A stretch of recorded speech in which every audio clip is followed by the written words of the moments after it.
महाराष्ट्र महानगरपालिका अधिनियम 1949 मधील तरतुदीनुसार आणि मालमत्तेच्या विद्रुपीकरण प्रतिबंध अधिनियम 1995 नुसार शहरातील अनधिकृत आणि बेकायदेशीर विनापरवाना शेड, हातगाड्या आणि अनधिकृत डिजिटल बोर्डवर आज कारवाई करण्यात आली।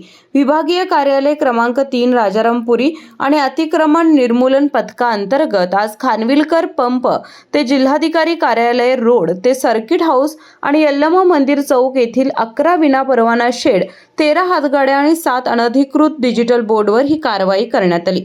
ही कारवाई महापालिकेच्या वतीने पुढेही सुरू राहणार असून अशा प्रतिबंधित ठिकाणी व्यवसाय करताना कोणी आढळल्यास त्यांच्या विरोधात कारवाई करून त्यांचे साहित्य जप्त करण्यात येणार आहे। सदरची कारवाई प्रशासक के मंजुलक्ष्मी यांच्या मार्गदर्शनाखाली अतिरिक्त आयुक्त शिल्पा दरेकर, सहाय्यक आयुक्त जयंत जावडेकर आणि शहर अभियंता रमेश मस्कर यांच्या नियंत्रणाखाली उपशहर अभियंता अरुण गुर्जर, अतिक्रमण अधीक्षक विलास साळोखे आणि कर्मचाऱ्यांमार्फत करण्यात आली।